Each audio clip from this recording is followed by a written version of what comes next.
The children who cannot see are sometimes the only ones who see clearly. It was the night before Christmas, and a blizzard was coming down the spine of Wyoming like it had a name to answer for. The kind of cold that bites through leather and lodges in the bone. The kind of dark that swallows headlights 2 feet ahead of the bumper. At a gas station on the edge of a town called Willow Creek, a man on a motorcycle would stop for a coffee he didn't really want.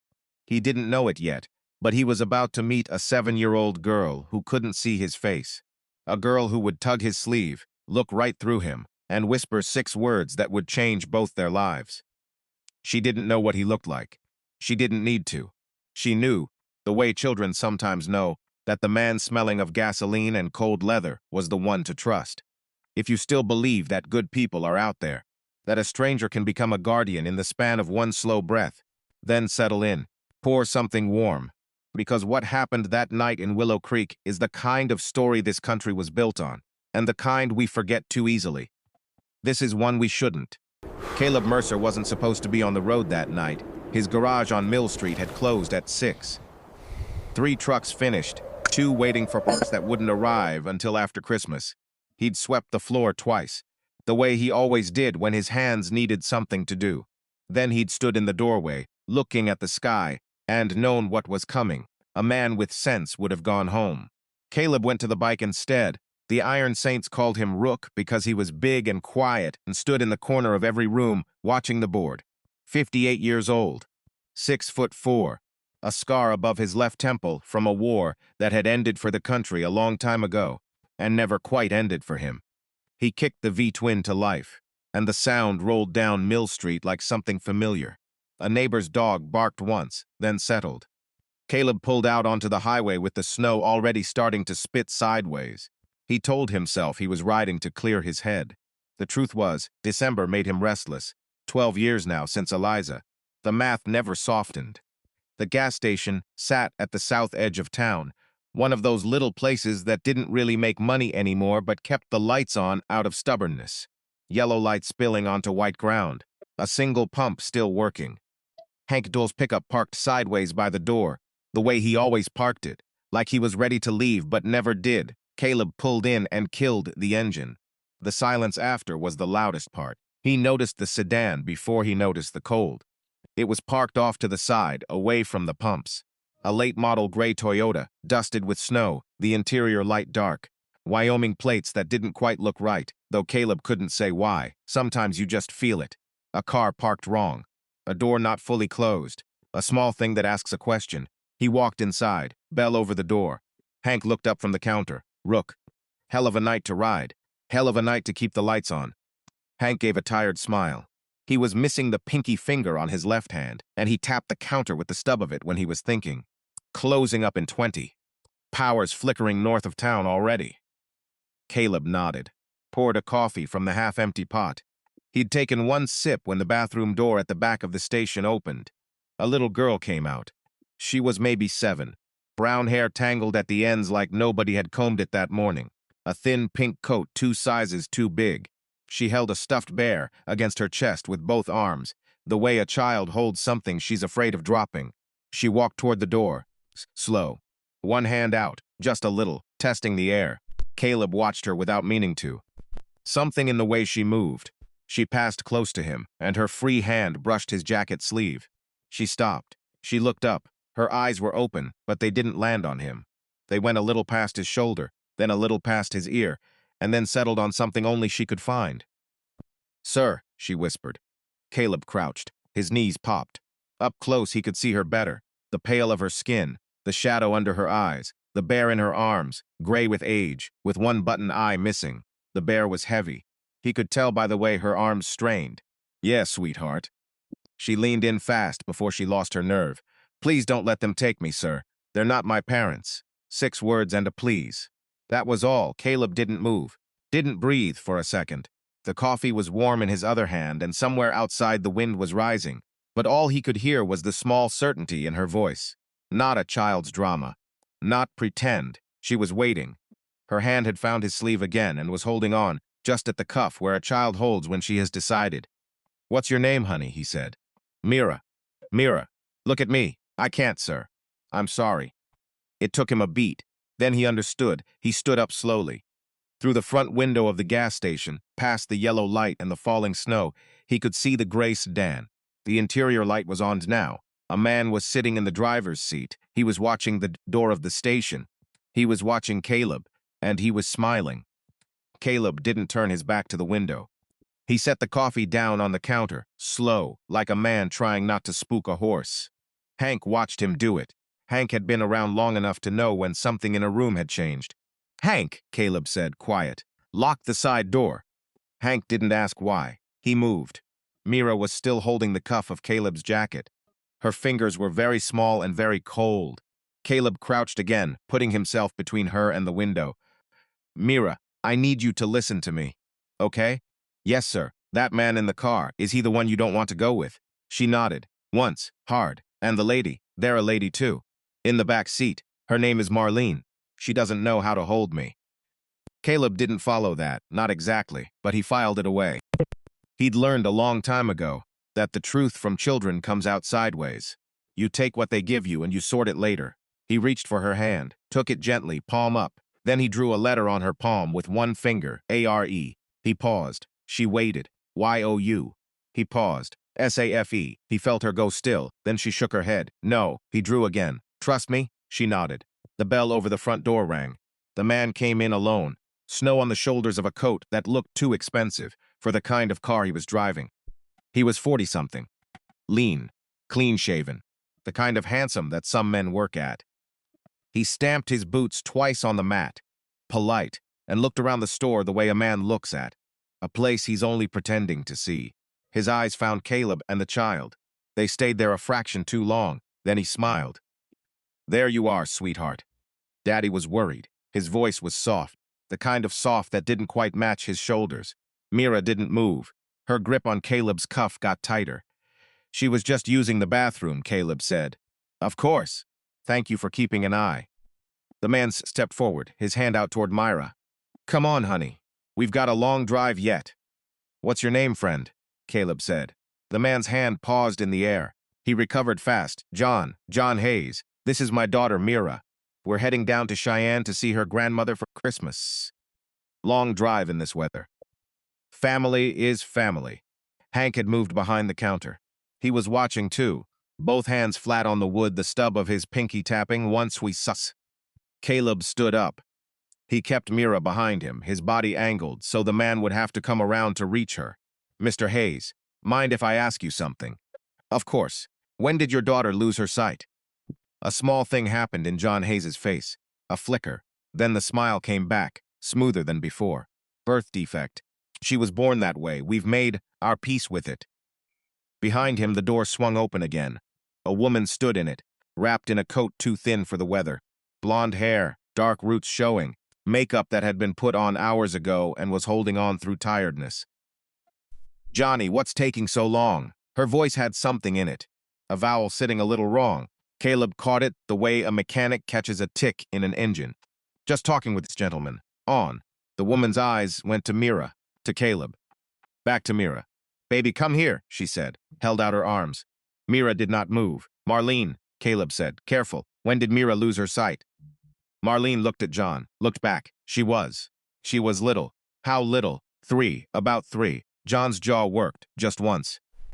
Caleb nodded slow. He turned to Hank. "Hank, why don't you call the sheriff's department? Tell them there's a vehicle stuck in the snow out front, and the family needs a hand getting on the road safe." "Now hold on," John said. The softness was thinning. "That's not necessary. We're fine. We're just trying to get home. Won't take but a minute." Hank already had the phone in his hand. They waited. The 4 of them, in the yellow light, while outside the snow came down harder, and the wind began to make a sound against the gas station roof, like something trying to get in. John's smile kept slipping and being put back on, slipping and being put back on. Marlene wouldn't look at Caleb. Mira kept her face turned up, not at anyone, listening. Deputy Sarah Holcomb pulled in 9 minutes later.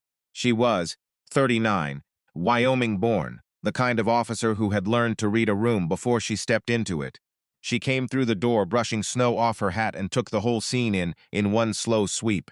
"Folks, Hank, Rook." Her eyes settled on John. What seems to be the trouble? John explained. Smoothly, practiced. He pulled a wallet from his coat, ID, insurance card. A photograph of Mira clipped behind a credit card. Everything looked right. Everything matched. Sarah examined the documents under the counter lamp. Her face gave nothing away. She walked over to Caleb, stood close, spoke under her breath. His paper checks out, Rook. His paper's wrong. I know it is. She looked down at Mira. The little girl had not let go of his sleeve.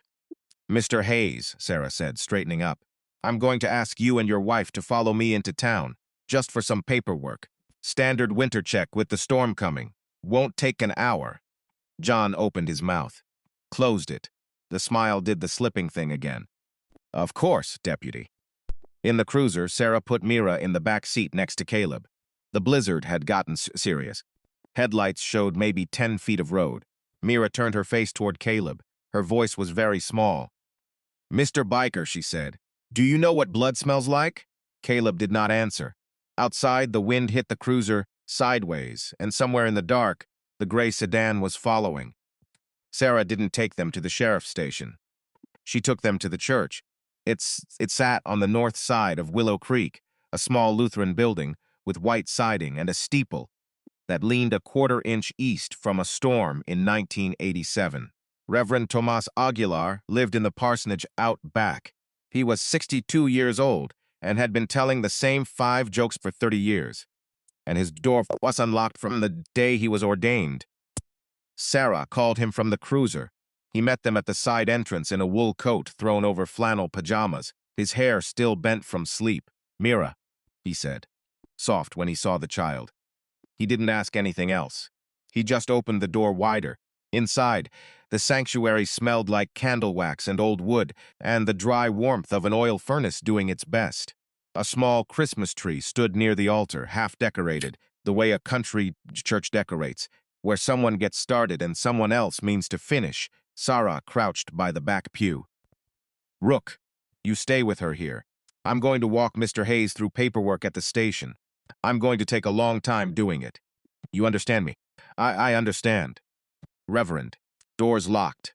Anyone knocks, you come get me. Yes, Deputy. Sarah looked at Mira. Her professional face softened for half a second. Honey, this is a good man. Both of these men. You're safe here for a little while. Okay. Mira nodded. Sarah went out into the snow. The Reverend made hot chocolate in a pot on a stove that had been new in 1974. He brought it in 2 mugs and set one on the pew next to Caleb and the other on the floor where Mira could find it. She did, with her hand, before he had to guide her. Thank you, sir, she said. The Reverend put his hand on Caleb's shoulder, once, and then went into his office at the back of the sanctuary and shut the door, the way a man does when he knows a conversation needs to happen without him in it. Caleb sat. Mira sat. The bear sat between them. For a long time, nobody said anything. The wind talked instead. It found the gaps around the sanctuary windows and made a sound like someone humming a hymn they almost remembered.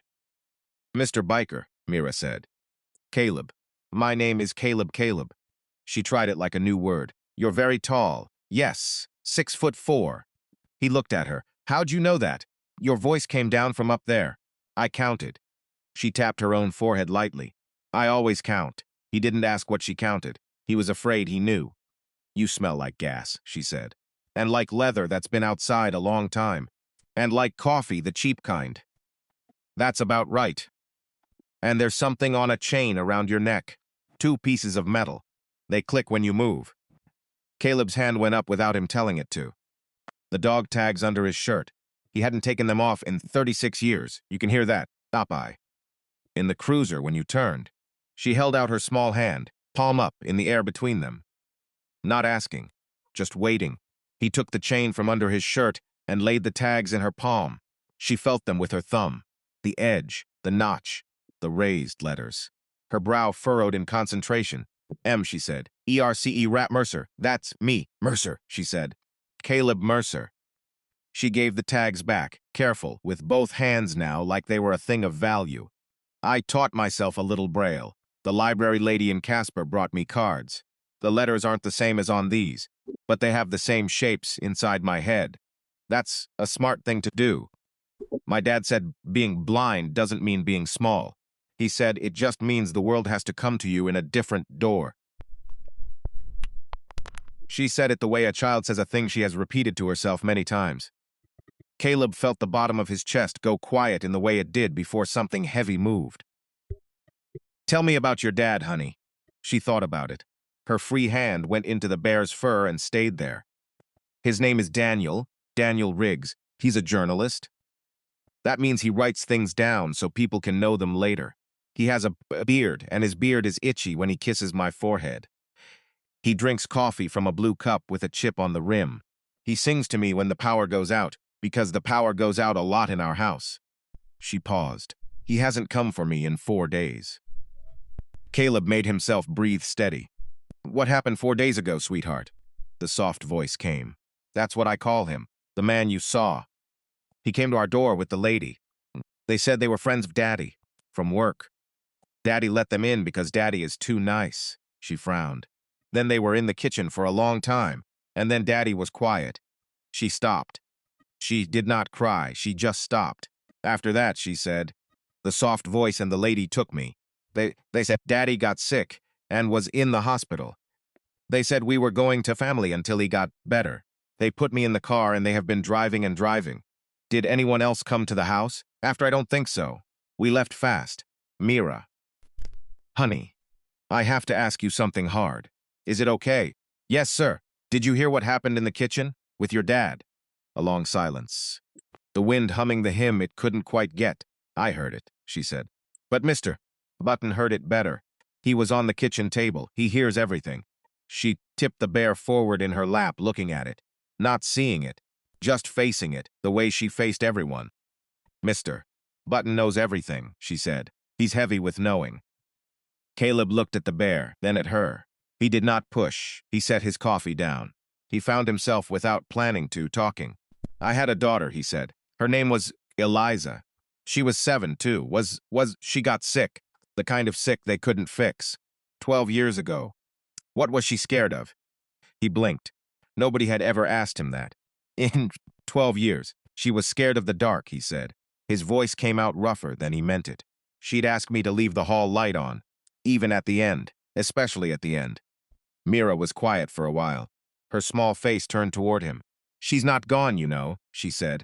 Honey, she's just somewhere where eyes don't matter, that's all. People think that's a sad place. It isn't. She tapped her own temple again. I live there. It's not sad. Caleb couldn't answer. The candle on the altar moved with a draft, and the shadows on the wall moved with it. He felt the tightness behind his eyes that he had not felt in years, and would not let do anything in front of a child. He cleared his throat. Mira, listen. I'm going to make sure you're safe tonight, and tomorrow, until your aunt or your uncle or someone who loves you can come get you. Do you understand? Yes, sir. And the soft voice is not taking you anywhere. I know, sir. How do you know? She turned her face up. The candlelight caught in her eyes, and even though they didn't focus on him, something in them did. Because I asked Mr. Button, she said, and he told me you would come. The Reverend's office door opened a crack. He stepped out. His face had gone gray. Caleb. Deputy Holcomb is on the phone. Caleb stood. Mira held his cuff again, the way she had at the gas station, the way that had decided things. He had to gently lift her fingers off. I'll be right back, honey. I'll count. He picked up the receiver in the Reverend's office. Sarah's voice came through small and tight. Rook, Casper PD just called back. Cross-reference on the address Mira gave you. They sent a unit. They found a body in the kitchen. Reporter, Daniel Riggs. Been there about 4 days. Caleb closed his eyes. Rook, Sarah said. There's more. Hayes just walked out of the station. His lawyer beat us here. Lawyer's got nothing on him yet, but he's pressuring me to release the child to her, quote, lawful guardian. I'm stalling. I've got maybe an hour. He's coming to the church. He's coming to the church. Lock everything. I'm my way. Caleb hung up. He stood in the Reverend's office for one long breath. Then he walked back into the sanctuary. Mara was sitting exactly where he had left her. Her lips were moving, very small. She was counting. Caleb sat down next to Mira and waited for her to finish. 47, she whispered. 48, 49. She stopped at 50. She always stopped at 50, she would tell him later.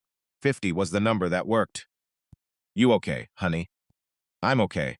The Reverend came in with a thicker blanket and put it around her shoulders. He looked at Caleb over her head. A small nod. He had heard the call. Reverend, Caleb said, quiet. I need you to take Mira into your office. Lock the door. Don't open it for anyone but me or Deputy Holcomb. You hear my voice through the door. You wait until I say a word. What word? Caleb thought for a second.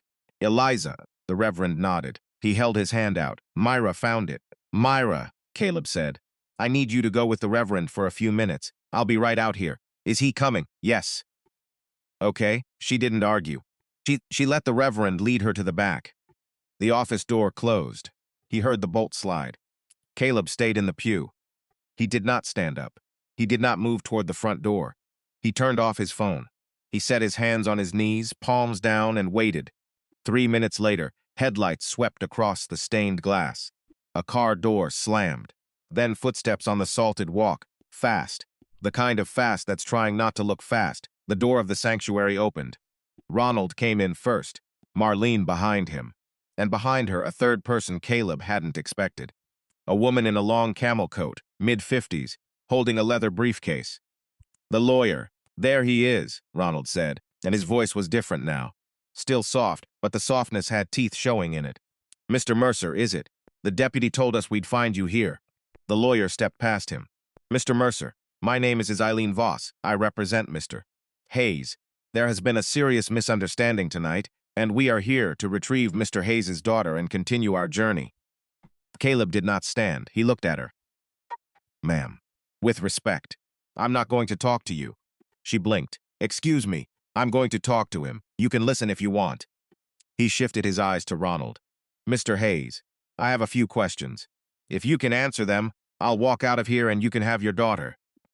That fair? Ronald looked at his lawyer. The lawyer looked annoyed. Ronald looked back. That's fair. What's her favorite stuffed animal's name? A beet. Ronald smiled the soft smile. She has a lot of toys.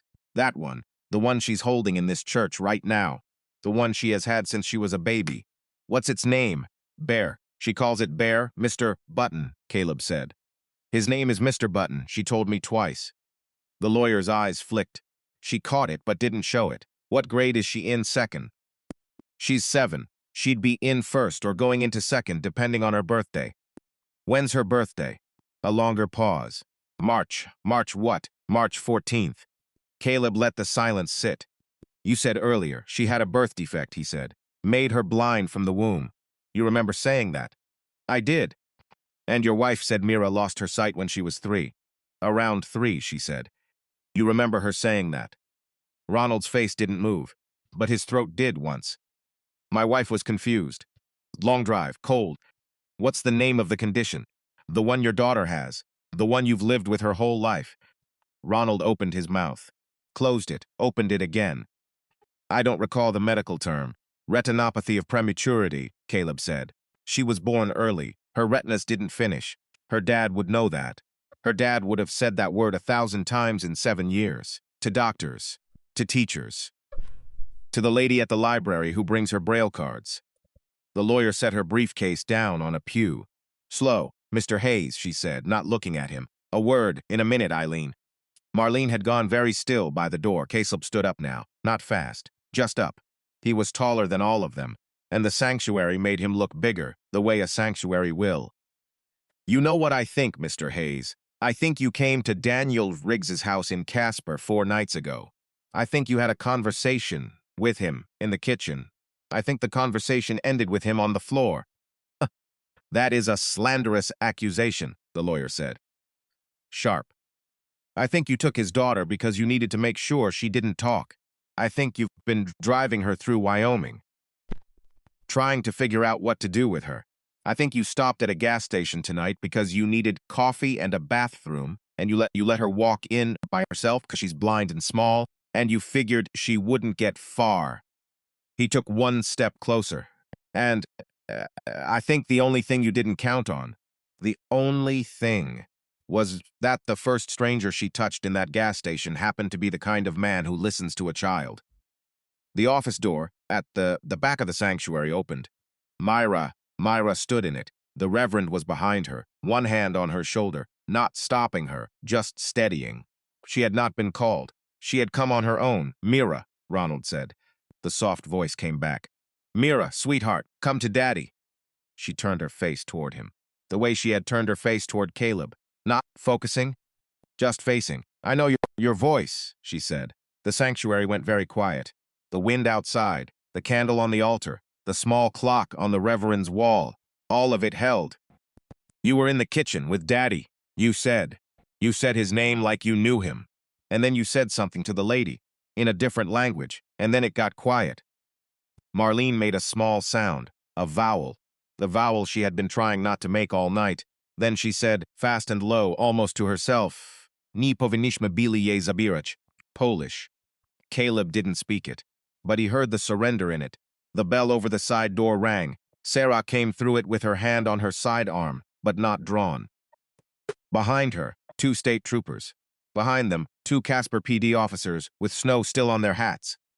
Ronald Kessler, Sarah said. Step away from the child, hands where I can see them. Ronald didn't move. He looked at Mira. The soft smile tried to come back to his face. It couldn't find purchase. Honey, he said. Tell them I'm your dad. Mira walked, slowly, with one hand out. She found Caleb's hand instead. She took it. My dad's name is Daniel, she said. His beard is itchy. He has a blue cup with a chip on it. He sings when the power goes out. She turned her face toward Caleb. Can you take Mr. Button out of his stitches now, she said. The man in the kitchen is here. I want him to hear what's inside. Caleb looked at her. He looked at the bear. Stood. He sat down on the pew, took out the small folding knife he had carried since 1989, and very carefully, very gently, began to cut the seam along Mr. Button's back. 3 days passed. The blizzard ran itself out by Christmas Eve morning and left behind the kind of cold blue sky that makes Wyoming look like a postcard nobody bought. Snow up to the bumper of every parked car on Main Street. Smoke rising slow and straight from chimneys. The kind of quiet that comes after. Mira was staying at Sarah Holcomb's house. Sarah had a 6-year-old of her own, a girl named Tess, who had taken Mira's hand on the first night and not let it go for very long since. The 2 of them sat on the kitchen floor most of the day, building things out of dry pasta and listening to Christmas music on a small radio. Caleb came by on Christmas morning. He brought 2 things, a new stuffed bear, brown and soft, from the only toy aisle in the only drugstore in Willow Creek, and a thermos of cocoa that he had not made himself. Sarah took the cocoa. She's in the living room, she said. Her aunt's flight gets in at 4, from Portland. How is she? Sarah looked at him a long second. She's 7, Rook. She's not okay. But she's 7, and that helps more than it should. Mira was on the couch, Mr. Button on her lap, the original, stitched back up by the Reverend's wife, who had done a careful job and added a small embroidered heart over the seam. Because she was that kind of woman, Caleb sat on the other end of the couch. He set the new bear between them. Mira, brought you somebody to meet. Her hand went out, found it, felt the soft fur, the plastic eyes, the smooth seam. He's new, she said. Yeah, he doesn't know anything yet. That's right, she handed it back. Gentle, not a rejection. A return. You keep him for me. For now, Mr. Button still has work to do. Caleb set the new bear on the arm of the couch. Did Sarah tell you, he said, about your dad's work? A little. She said he was writing about bad men. Men who hurt old people. Yes, for money, yes. They were taking out insurance policies on people, lonely ones, people without family, and then making sure those people didn't live long enough to spend the money. Mira nodded slowly, the way a child nods at a thing she has already understood at the level she can. My dad found out. He found out. He had names. He had numbers. He was going to put them in a newspaper. So they came to the kitchen. They came to the kitchen. She was quiet. Her hand was inside Mr. Button's fur. And I was the last thing left, she said. That could say their voices. Yes, sweetheart, she thought about it. Then he was very stupid, she said. To stop at a gas station. Caleb laughed before he could help it. A short, surprised sound. Mira smiled. Small. Real. It was the first time he had heard her smile, and he understood then that he had been waiting for it without knowing. "Caleb," she said, "I have a question.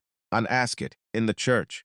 When you went to talk to Mr. Kessler, you sat down first, before you said anything. Why?" He thought about it. "Because standing up makes a man think you're going to swing at him," he said.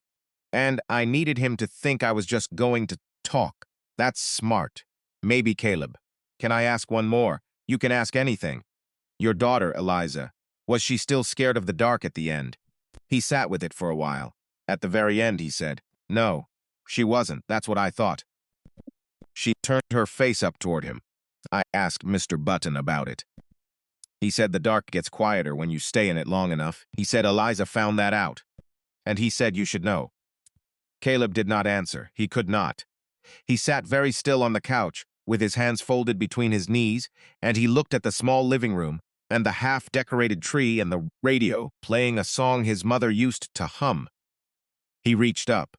He unclasped the dog tag chain from around his neck. He took the chain off entirely. He held the tags in his palm.